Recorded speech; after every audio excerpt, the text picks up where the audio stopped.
Welcome back, everyone, for the second part of our interview with Michael Mendillo, president of FirstService Residential. Let's jump back in with our next question. You're leading a huge organization, one of the only two property management in the condo space that is in the company. How do you make sure that you keep your finger on the pulse of the industry and don't lose that personal touch? From my lenses, it's one, understanding and accepting that you will not know everything that's going on. If you can't be micromanaging the process, at the same time, you can't be having your team under a microscope. So one of the key things is protocol, a cadence amongst your team, having the right aligned culture. If your culture is aligned, if you have the right cadence, the right process, the right SOPs that are in place, what are the goals that we want, communication on a regular basis. Those are important because if you think of it in a sense of wherever you are geographically, your leadership team needs to be aligned, and that leadership needs autonomy to drive the business. If you're micromanaging those individuals and they feel they have to come to you for every issue or every concern, you're really micromanaging the system and the process. So the important part of it is a very clear and concise plan. And that clear and concise plan really needs to be detailed and understands what is the goal for the month, what is the goal for the quarter, what is the goal for half the year and for the year. Break it down into the people aspect, the profitability aspect of it, the growth, retention, risk management, having those areas and categories covered on a very regular basis. So my direct reports report into me every week. I'm individually on with everyone. And then we have weekly calls as a team. And then we have monthly reviews of what our goals were for the month. And then what are our challenges? What are our surprises or trends? Or where did we miss and what are we doing to fix? And there's a lot of dotting the I's and crossing the T's in between. Very good. Wow, there's a lot going on there. If we could just switch gears real quick. You've spoken a lot about how you guys operate and how you've been able to be successful internally. Can we speak a little bit about, from the consumer, from the unit owner's perspective, what makes FirstService so successful? Why are you guys different? Why are you guys been able to be scalable and repeatable and do this, like, from their aspect? At the end of the day, a resident or a board member or a community leader is really going to understand who the people are, boots on the ground, if it's a sited community or it's a portfolio. So the importance of having really great people on your team, and that's an easy word to say, much harder to find and recruit. So a recruiting process, right, of what are the skill sets and the attributes someone can bring to the table, and are they aligned culturally in a service-centric mindset? We could teach, but at the same time, where we are in our lives, we've had a lot of experiences that have made us who we are at that time. Are we bringing in the right people for the right need and the right fix for the specific property? And each property, if you think about a high rise, different views of people that live at high rises from a lifestyle community, an active adult community, or an HOA community that just is basically single family homes. The landscaping needs to be handled and taken care of. So what's the right type of person to be managing those communities? But not only from the client's perspective, that's the resident or the board, but who's part of that team in the heart of the house? It also is your staff accountant. What type of accountant is a better fit for that type of vertical, that type of product line? Then bringing that together along with what tools you can bring to help them be successful. Because one individual can't do it all themselves. It genuinely is a team approach. And the client usually feels it starts and ends at the manager level. While the manager is definitely the leadership side of it, but that individual also needs to have a team behind them. So the success here is giving that client a very local, a very personal touch. That starts with a personality, skill sets, as well as leadership skills in the individual. And then how are you providing that individual with the right tools that they can shine and then bring your brand to the front? That's a lot of tentacles, I just said. There's a lot of tentacles. I want to drill down on one of those things you said. It struck me is that part of what makes you guys successful for the end user is actually recruiting, making sure that you have people that are capable, that have the appropriate skill sets. So speaking to recruiting, how are you guys getting the talent? How are you guys recruiting? How are you bringing people into the industry? Maybe they don't want to share that with us or the viewers. I don't know. There's no secret here. My feeling is it's the ability to execute. A lot of people have instructions and tools and know things. It's a matter of, are they getting up and figuring out, how do I execute this? I don't perceive these to be big secrets. So in sharing it with you is, when you think of our industry, obviously there's opportunities within the industry, people who are service oriented.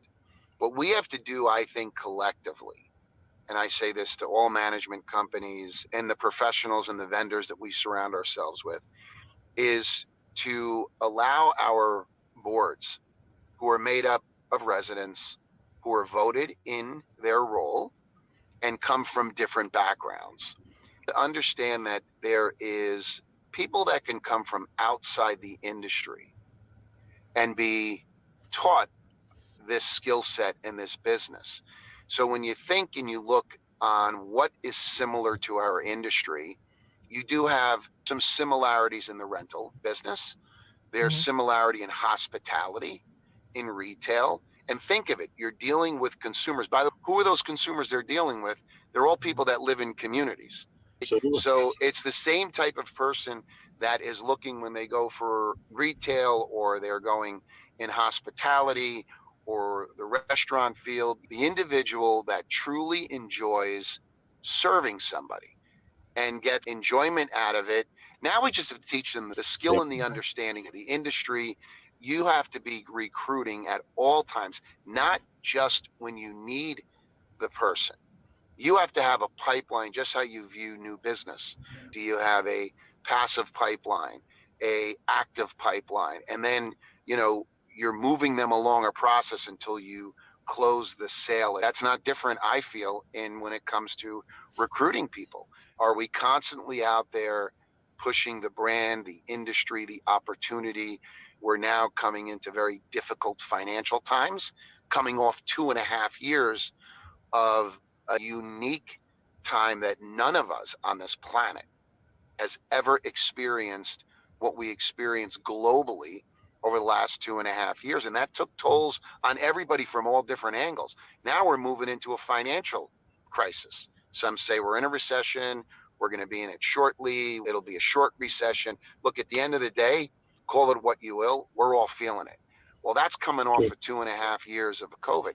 So how are we out there looking and saying, you know what, this industry, while it has its challenges, is a recession resistant. It's not recession proof, but it is a recession resistant industry.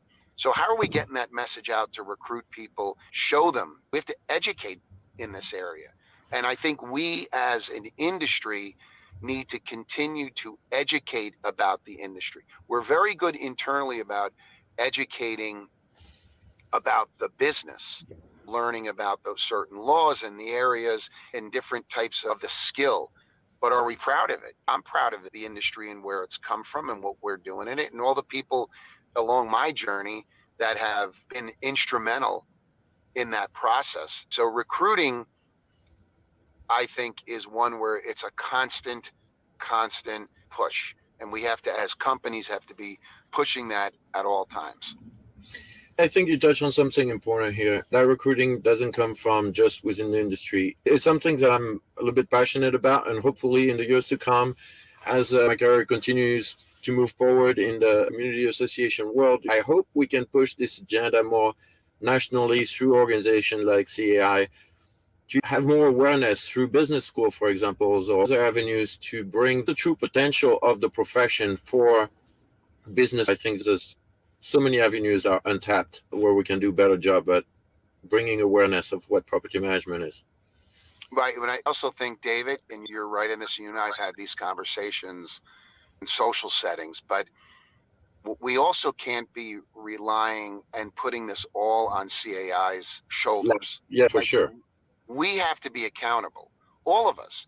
Are we doing our part in our personal social settings and really promoting the career, the opportunity? We have to move away from kind of like, who would want to get in this? Oh, I would never have my kids get into it.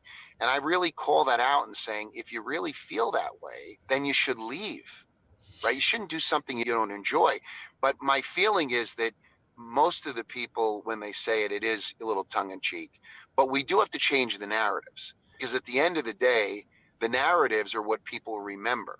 Maybe we should say this is a great industry, and this is the reasons why it's a great industry. What we all surround ourselves around is the safety in a community, right? The financial aspect of a community, the growth of a culture within a community.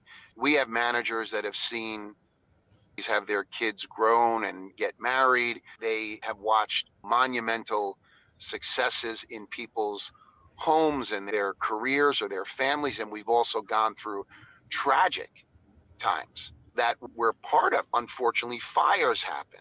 There's been ice storms and snowstorms, and we had the pandemic. We had a crisis of terrorist attack during the 9/11 time. We're managing these properties, all of us, the vendors, the professionals. I think that's a pretty big task and a lot on our shoulders. And I think the industry does an outstanding job in managing that. All the management companies, the boutique management companies, the larger ones, people care in this industry. They really do care about the people, about their community. You could see how they talk about it with pride, no matter where they come from. It could be a vendor who's doing a project that's a day project, a month project, bringing great insurance to the table and making sure that insurance delivers like you guys do when it's time to pony up and there's a claim. Like, that's a huge thing. I think we in the industry take what we do every day a little bit for granted. And I don't mean that in a malicious way. I mean it in a way, because we do it all day long, it's just habit for us. We're grinders. We're in there just doing For what we sure. need to do to make it right. And that's it for part 2 of our episode with Michael Mendillo. We will now see you on Friday for the third part of our 100th installment.